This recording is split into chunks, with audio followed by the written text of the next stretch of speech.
information emphasizes the importance of memory to identity and its impact on human behavior.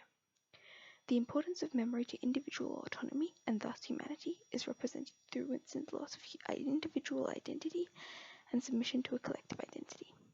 Winston relies on his diary to maintain some sense of his self-awareness, contrasting with his fear of the thought police and highlighting the inconsistencies of human behavior. When oppression is most acute in the novel, during sexual oppression, torture, and control, the third-person limited narration reveals the pain of the motif of the varicose ulcer. While Winston is inside his home, he also begins itching unbearably when writing in the diary for the first time.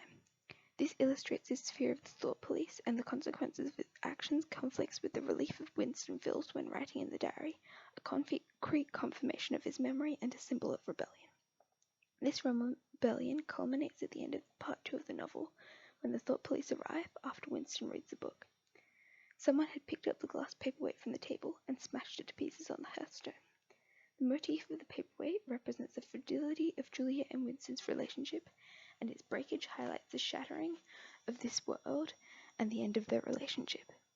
The end of their relationship symbolizes the end of the rebellion, and as their relationship was the human experience that created rebellion, it emphasizes their end of humanity. The party will now systematically dehumanize them for their crimes. Winston experiences the death of humanity after his betrayal of Julia in the Ministry of Love. After conforming to social norms and accepting the collective truth outside of his memories, thus losing his individual identity, Winston gains a collective identity. The Colossus that destroyed the world, the rock against which the hordes of Asia dashed themselves in vain. Winston glorifies Big Brother. His metaphors illustrate his newfound love for the Ingsoc Party. The exclamations provide a stark contrast to his earlier hatred, highlighting his transformation and newfound collective identity. In Once More Onto the Beach, Gabrielle Carey explores the immortal nature of memories and their lasting impact on the individual. Carey writes about her experiences growing up in Cronulla and the lasting impact these events have had on her. Returning as an adult, Carey uses anecdotal evidence to emphasize the impact and lasting nature of her memories. There's the ghost of that boyfriend who died from a drug overdose, the ghost of my svelty, surfy chick body, the ghost of my dog.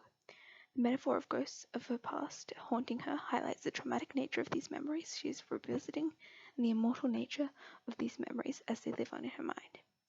When first visiting Cronulla, she breaks out in a big red rash at the thought of the traumatic experiences she has had.